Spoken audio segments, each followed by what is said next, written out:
if that's possible, you can hit record. I can see you hit record there now. That's cool. Yeah. Okay. Okay. Okay. We'll So start yeah, go ahead. again. Let's Just start. Okay. sorry to those who we're redoing this for some technical difficulties. So basically, I want to introduce you briefly now to Sunita. Sunita's a fellow board member on the IFPA, and one thing that I've said to Sunita is before, we speak all the time. We you know, we have our board meetings and we email, but we don't actually have time to chat with one another and get to know one another.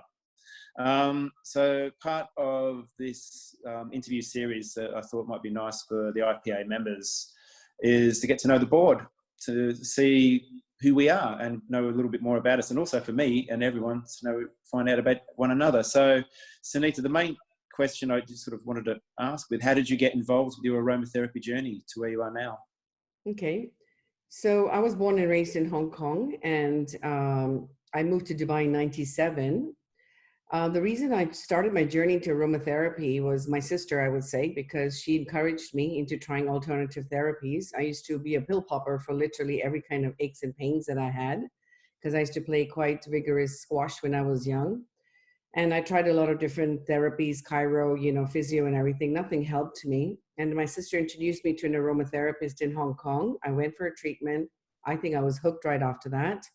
That was in 95. And I had a lot of treatments with her. I felt absolutely amazing. And then I realized that aromatherapy was something quite interesting for me. And I was never in the alternative field. I was a businesswoman. I was running my husband's business. I was taking care of the finances and the accounts and all of that. So I decided that I'm going to study aromatherapy, because we were then planning to move to Dubai in 97 because the British left, and we thought, well, we don't know how Hong Kong is going to be. We decided to move to Dubai. And when I came here, there was literally nothing happening in aromatherapy here. So I decided to bring aromatherapy to the UAE. And I was one of the first ones here to start an aromatherapy center, which took me almost 3 years to get the government's approval, because I mean, I'm in an Islamic country where women cannot touch men, and I'm teaching aromatherapy and touching men. It was a bit difficult.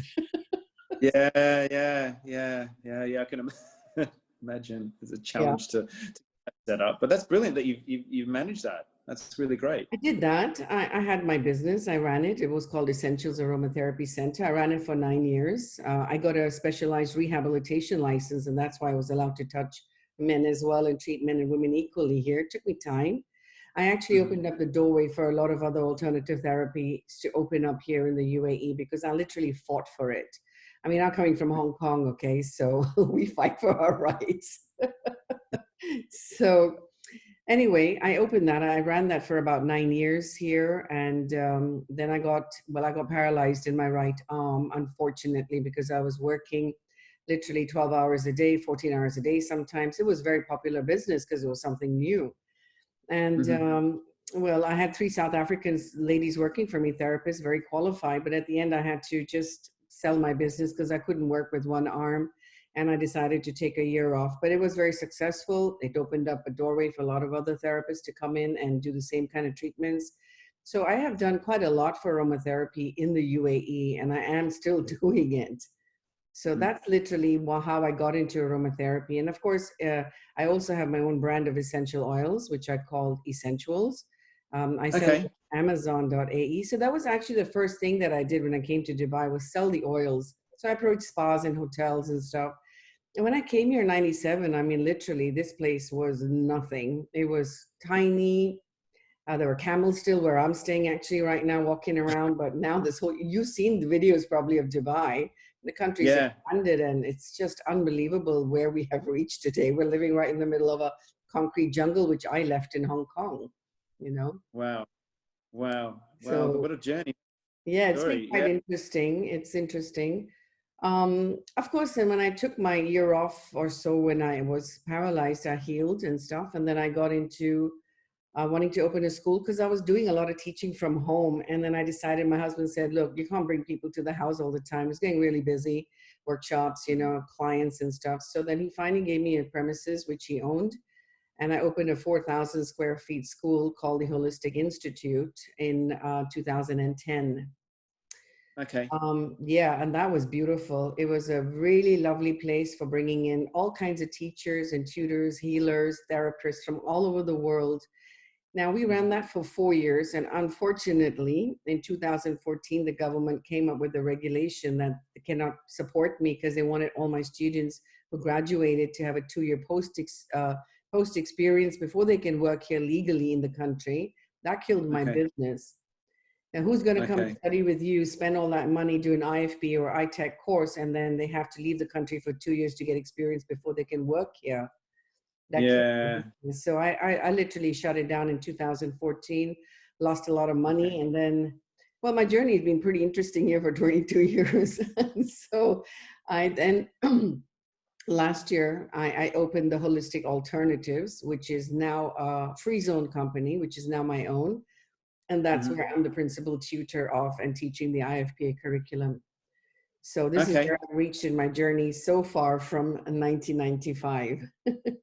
Well, fascinating. Wow. Wow. That's kind of an up and down journey to haven't given up. That's especially when, through government restrictions and also your own unfortunate Yeah, disability. yeah, it So you happens. Yeah. don't have any problems with your own self anymore? No, I'm absolutely fine. I actually healed with a Japanese therapy called Jinjitsu, which I'm actually a practitioner of as well. And Okay. yeah, so I basically went for sessions, and I mean, literally, the doctors wanted to put a titanium plate by cutting it was my C4, C5 that was fused. So my Mhm. right arm became just numb and I couldn't function anymore. And they wanted to do surgery. So 3 surgeons actually saw my report and they said the only way you'll survive is with surgery. And I absolutely refused. I didn't want anybody touching my spine. And so I opted for healing and Jinjitsu and for other modalities of healing. And that's literally in 4 months' time, I was literally completely healed. Wow. Yeah. Wow. That's amazing. Yeah, I was Wow. absolutely fine.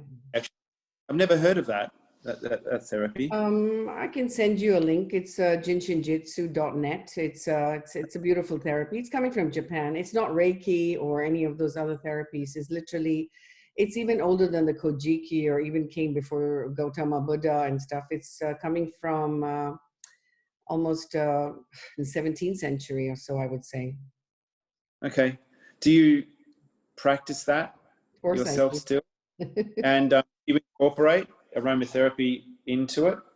I do. So I always use aromatherapy in all the treatments that I offer. I studied reflexology. I'm a clinical reflexologist as well, Jinjitsu practitioner. I studied kinesiology because I felt that muscle testing was a great way of helping people to also choose the essential oils that they might be quite contraindicated to. Like some people are so sensitive. So I studied kinesiology, touch for health. I also went and studied hypnosis, which I found very fascinating. And I always study with the best. So I went to Dr. Brian Weiss. I studied with him, regression sessions and stuff.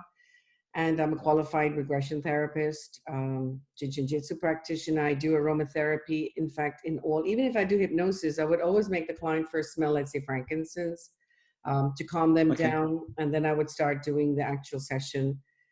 So actually, in all my modalities that I have studied and that I do, I always use aromatherapy with it in Okay. all of them. Yeah. Wow, I find that fascinating that there's a lot of us on the board that have other skills like you just mentioned, and I'm always curious to know if I keep that separate and I keep that separate, like you compartmentalize them or you actually blend them, which is great. It's great to hear that I always you actually. blend it. I mean, everything that I've learned, I mean, like the reason I studied clinical reflexology is when I had my center and I had a reflexologist and she gave me a lot of issues and she didn't used to, she was a freelancer and she would not turn up to take clients sometimes. And I was losing business. And then I decided, what am I doing? Why should I waste time? Let me learn it for myself. And so I went Mhm. and studied it. You know what I mean? So life pushes you sometimes to do things that you don't really want to because your plate is so full already. But at the end of the day, I decided, why not? And it really served my purpose. I do a lot in reflexology as well. And it works. That's great.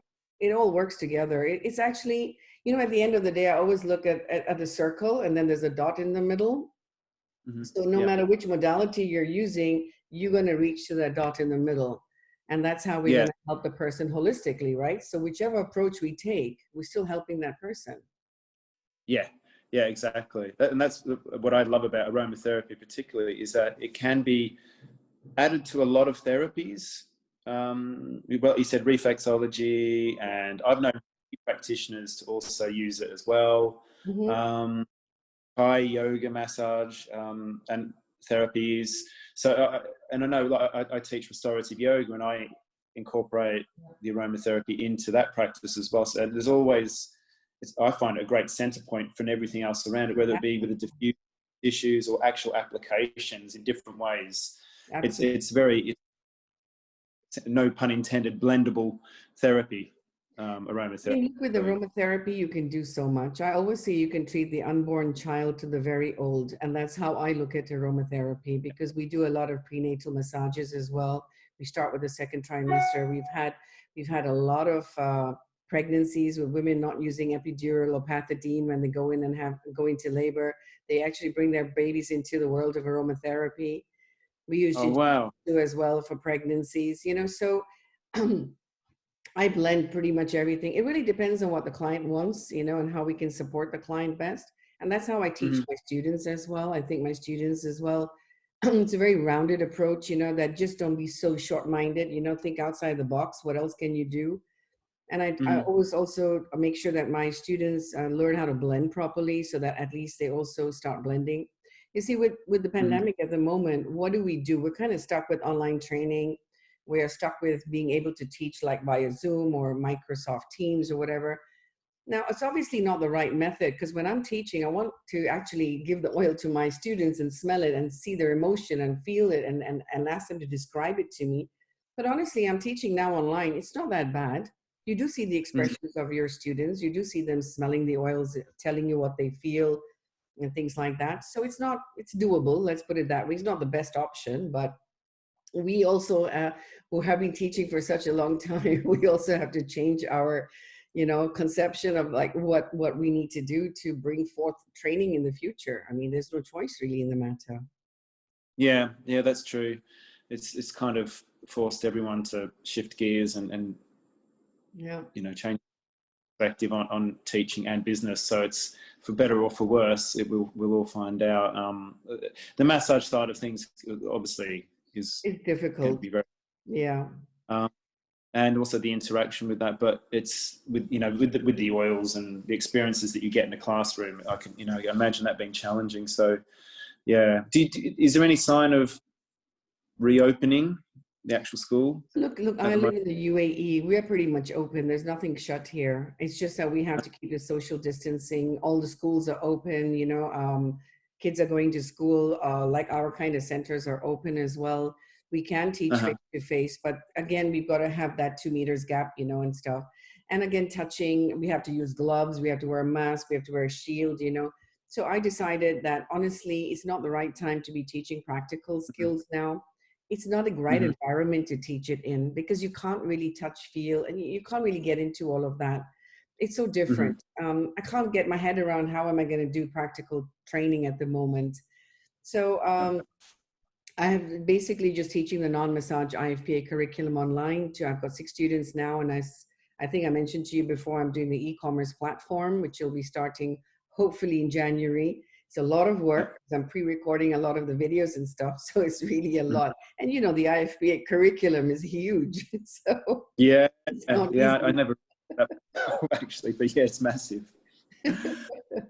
So before the pandemic, how were the students, the industry there, and the students? Was there an eager community of people wanting to learn aromatherapy? Was it something that, it had a good little community? To go to Saudi Arabia to teach. Now, I mean, that's a great opportunity. It's a pretty untouched market, and it's amazing to be invited to go to Saudi and start teaching aromatherapy, because it's a, as I said, an untouched market, like Dubai was when I came here in '97. We have a lot of people interested, a lot of locals, and I'm trying to connect with the Arab community, because I want them to teach. Because even you know, when you talk about aromatherapy in the history, it was Avicenna who created the steam distillation process. He was Persian by birth. So it's going back to their roots as well, right? So when we're teaching them, so they got the aha moments and they go, right. But they use it a lot for perfumery. They're not really using therapeutically. So, you know, my conception is to make sure that I teach them how to use it. And now it's getting more and more. I mean, I talk aromatherapy every day. I've been on radio, television, you know, magazines, newspapers in the UAE. Okay. So when anybody Googles, you know, aromatherapy UAE or Dubai, it's always my name that pops up because I've done so much here to create the awareness here of aromatherapy. And so I guess it's out to other Middle Eastern regions, and then they want to invite me, come in, and I've gone to Kuwait. I've done a couple of workshops there. It's quite fascinating because every country is quite different. The only drawback is I don't speak Arabic, which I need to learn. So I have to pull that into my plate as well because it's quite a lot at the moment. But they have translated stuff. So yeah, there's a lot of opportunities. People want to learn. And of course, they want to learn with massage. But the locals don't want to do massage because they don't, you know, their culture is such they don't really want to touch somebody else. Let's put it that way. I'm not saying in a bad way, but they'd rather not. And if they want to learn massage, they'll do it for their family members. But they're not going to go open a center and say, you know, here I am, I'm going to do treatments for you. It doesn't work that way over here for the locals. But otherwise, and don't forget, we have about 250 different nationalities living in the UAE. So we have a vast market over here that we can actually tap into and teach. And I'm sure by next year, maybe other protocols will be put into place and we will be able to start face-to-face training again. Let's see how it goes. Okay. Yeah. Fingers crossed. I know. Fingers crossed. Yeah. Well, I won't hold you up now, but I want to thank you for your time. But there's just two questions I will finish off with. Okay. And what's your favorite oil or oils, if you have any? My all-time favorite is Cape Chamomile, which only comes from Cape Town. I mean, I love all the chamomiles, and it's not very easy to get now, but I was introduced to that oil when I was studying in Hong Kong. I just love that oil. I mean, if you take Roman chamomile and German chamomile, I like the Cape chamomile because it also has the azulene in it, or chamazoline. So that's a great anti-inflammatory, and it smells absolutely divine. I went to South Africa, and I actually went to a field where they had all the Cape chamomile growing there. They've got snow bush Cape as well, which is another great oil. But I love Cape chamomile. That is literally my all-time favorite. Wow. Is it blue or clear? It's light bluish in color. It's not as dark blue as obviously the German chamomile, but you know, it's got the blue in it, and it's a beautiful oil. It is really divine. It smells lovely as well. So if you add it into something, and I do a lot of blends for, you know, sedation and depression and sort of people wanting to, you know, calm down. And I guess we have so much mental health issues now, specifically at this time. So I think that's one of the best oils to use for that kind of, you know, to calm the person down, you know, tranquility and stuff like that. So I do add that in a lot of my blends. Okay. Well, I'm going to suss that one out. I've never heard of that. Yeah, it's beautiful. That out. I love finding new oils to play with. So thank you for that tip there. I'll look that up. Do you have a least favorite oil, or one that you just can't get along with? Because I love all the essential oils, but valerian is, I think, one that it kind of smells really horrible, but it's a great oil for sleep inducing, for, you know, a hypnotic oil and stuff. So Valeriana officinalis is a good oil, but I don't like the smell. So I don't use it that often unless I really have to. These are you know, being an aromatherapist, you know, it's kind of difficult to not really like oils. I mean, there were certain oils like helichrysum, which is Italicum.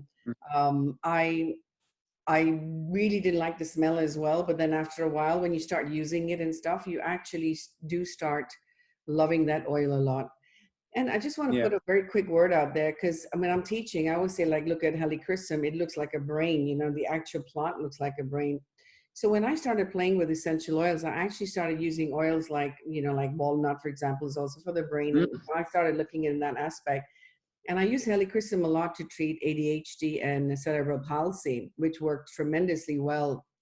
And I had a 4-year-old kid who came for about, I think, almost 8 years to see me. He wasn't walking, talking, anything. In the oils, together with Jinjitsu, he really improved a lot. So, I mean, I look at oils as I look at the plant. I look at it as like as a structure, as a paint. Like, oh wow, that's a shape, and I would like to use that for so and so, and that works pretty well as well. You know, so I put this all into my teaching as well with my students to make it a little bit more interesting. Well, there's something to say with that, because as you know, the Chinese think walnuts are like a brain. So Exactly. they think that's one of the reasons why they eat Yeah. them, because it's good for the brain. So that makes perfect sense to Yeah. have that kind of outlook on the oils and that. So yeah, I know what you mean about valerian. I actually love it, but like the stinky tofu of oils, Yeah, I that's what say. I'm saying. Like or really bright cheese, you either love or hate it. Yeah. And I used it once in clinic, Hmm. and it stunk the entire place out Yeah. where I was working back in the UK. And the owner, Jane, bless her, she loves it. She was fine with it. But I remember her husband came in and was like, the whole clinic stunk. Yeah. Yeah. I Horrible. kind of banned from not using that in clinic again. So that Yeah. was kept for home use only, and even that was quite limited. But yeah, I know what you mean. So Yeah. And garlic, don't use garlic essential oil. Oh my God. It will kill all your other essential oils. It's just really bad. I came across that once, Yeah. and it was a guy at a market stall in Piccadilly, in London. He had it in an esky, Mm. wrapped, Yeah. joking, 20 plastic bags. Yeah. He pulled, and I could smell it straight away. And I went, what's that? And everyone in the market was like, and the guys next to him were saying, oh, put that away. And Yeah. It's very strong. don't go any further. Just, Yeah. I could smell it here. It's Well, meant to be really good what for, a great antiviral oil, though. yeah, yeah, that'll kill any Yeah. germ. That's for sure. And it's meant to be good for hair growth. That's what I was thinking. Oh, Oh, I'd really? like to try. I would absolutely have no friend. I mean, that would just, you just couldn't wear that, could you? You couldn't go out. Imagine going on the metro with that on No your head. way. No. So I thought, no, I'll leave that one. But that's as close as I've got to garlic. I haven't got any closer than it being pulled out of an esky, and no. Yeah, don't go there. Well, look, Sunita, I really want to thank you for your time today. It was great speaking with you. And for everyone listening, is it all right, Sunita, if I leave your contact details in the below, Sure. so people can go up and check you out on your profile, and yeah, Great. look you up. I want to thank you for your time, Thank and you. thanks everyone. We'll see everyone on the next one. Bye.